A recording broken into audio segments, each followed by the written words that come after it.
कहबी से जे स्वाधीन विधायक छिड़ा होते हिमांशु गरसर बोली आपण मैंने से प्रचार बेले से देखिए से प्रचार गाड़ी था साइड्रे भी से मो ना डाकना जहाँ लिखु लिखु बोली लिखाई रखाई से तार व्यक्ति विशेष तार डाकना भी से नाला सी निज मुहर कन्फेस कर पूर्वतन विधायक धर्मशाला और विजु जनता दलर अन्य आगधाड़ी नेता मैंने से जगार डाकी जबरदस्ती उठे किडनाप कर धमकई डर धमकई से जगह छिड़ा करते तेणु यहाँ निश्चय विजु जनता दलर जाजपुर समस्त नेता मैंने जानी कि धर्मशाला और अन्य जगह आम हारुचे सरकार जाऊँगी से कुचक्रांत कर लोक को डाकी से स्वाधीन भाव में छिड़ा करते जो लोक को आपण से हसिया कथा गोटे कहूँ से लोक को डाकी मिछ प्रलोभन भी देते तार गोटे माँ थिला घर करदेबू टंका देबू बहुत किसी देबू से लोकटी गोटे दुकान में कार्य करुला से आज भी सेमती कार्यरत रहा सेमती दुर्दिन अवस्था पकईले से स्वतःपूत भाव आम पाखक आसिक मत भी देखा कर पिला देखा कर गोटे हीनमानर काम गोटे साधारण लोक को डाकी विजु जनता दल काम एमती हैरान करवा प्रलोभित करवा एमती चक्री राजनीति करिया जोटा कि सेटा महंगा पड़ला तो साधारण लोक कार्यकलाप जानी सारी जानुंट एमती कार्य आज विजु जनता दल आज 10 भाग होकर आज फाटिकी नष्ट होगा जाऊँ कहूँ गले विजु जनता दल गोटे टाइप आज राज्य में नष्ट होगी समाप्त हो गले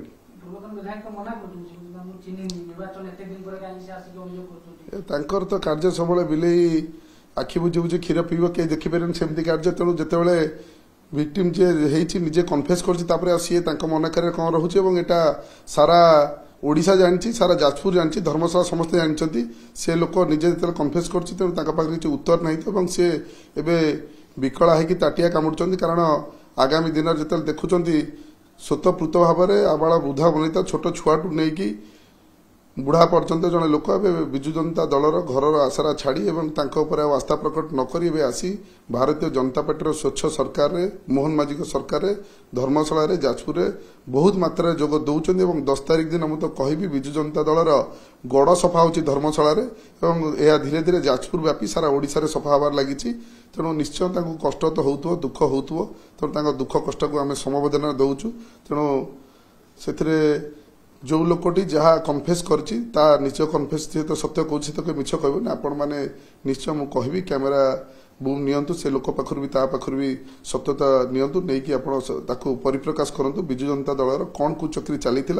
से माने समाज पे कौन दवा चाहते निज निजर पतियारा जहाँ करुले सारा ओडिशावासी से देखईदे उल्टे की फोपाड़ी देले तेणु आउ से कुचक्री पतियारा से मिछ कथा हो पार लोक सब जानी सारे निश्चय खाली प्रणव ने सारा धर्मशाला सारा जाजपुर लोक जानी जोटा प्रमाणित है तेणु से निश्चय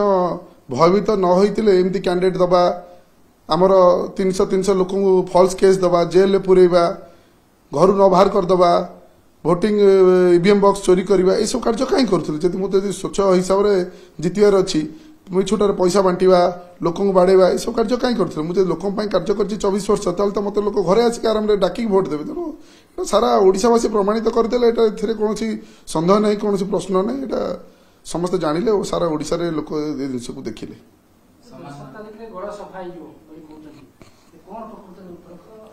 10 तारिख रे आमर यशस्व सभापति राज्य सभापति मनमोहन भाईंकर आगमन होची जाजपुर आम समस्त जाजपुर 7टी जाक निर्वाचन मंडल समस्ते आम जो नेतृत्व नौथुवा लोक आम संबर्धना दौचे धर्मशाला माटी रे महोत्सव पड़िया होची सारा 7 निर्वाचन मंडल 50,000 ऊर्ध्व लोक आसुचंदी आम समस्त संबर्धना दौचे और से दिन आम धर्मशाला और अन्य निर्वाचन मंडल प्राय विजु जनता दलर बहुत आगधाड़ी नेता सभापति सरपंच पीएस मेंबर बहुत आगधाट कर्मी जो मैंने समाज में जार किसी कार्य अवदान था से देखिले से जगह अवहेलित होते गोटे राह पाऊन से रास्ता पाइले सभापति सामने से आसी भारतीय जनता पार्टी जोग दौरान यह निश्चय भारतीय जनता पार्टी कार्य को आग को हाथ मुठा टाण कर केवल लोकंर कार्य करने लोकों पाखे पहुँचिकी भारतीय जनता पार्टी आचार विचार कार्य करने से निश्चय से साहाय्य कर 10 तारिख दिन ये कार्यक्रम समस्ते सारा ओडिशा पुणी आउ थे देखिए निश्चय मु तो महामिश्रण कथा मु कहि परिबिनी सेटा से कार्यक्रम पर जेतेबेले आपण को टेलीविजन द्वारा जेतेबेले आसीबो सेतेबेले सारा ओडिशा लोक देखिबे जाजपुर रे विजु जनता दलर गड़ केमिति भुसुड़ी आपण विगत दिन देखिथिले जेतेबेले ତାଙ୍କର ଏକ୍ସ ଏମଏଲଏ ତାଙ୍କ ନିଜ ଭାଇକି ତାଙ୍କର ମୁଁ କହିଥିଲି ପରିବାର ବଂଶ ଶାସନକୁ ଧର୍ମଶାଳା ଉଠେଇ ଦିଆହବ ଯାହା ଯାହା କୁହାହେଇଥିଲା ଯେତେବେଳେ ତାଙ୍କୁ ହଟା ହେଲା ତାଙ୍କ ଭାଇ ଚେୟାରମ୍ୟାନ୍ ଥିଲେ ଯେତେବେଳେ ସେଇ ସରପଞ୍ଚ ବେସ୍ ମେମ୍ବର ସେମାନେ ଗଢ଼ିଥିଲେ ସେମାନେ ନିଜେ ନିଜେ ସରପଞ୍ଚ ବେସ୍ ମେମ୍ବର ତାଙ୍କୁ ଉଠେଇକି ଫୋପାଡ଼ି ଦେଲେ ଉଠେଇକି ତ ଫୋପାଡ଼ି ନାହାନ୍ତି ସେ ଯେତେବେଳେ ନିଜ ଅନାସ୍ଥାକୁ ଯାଇଥିଲେ ଆଉ ନିଜକୁ କଣ୍ଟ୍ରୋଲ କରିପାରିଲେନି ମିଛଟାରେ ଯାଇକି ନିଜେ ପଳାୟତ ଭଳିଆ ପଳେଇଲେ ତେଣୁ ଜାଣିପାରୁଥିବେ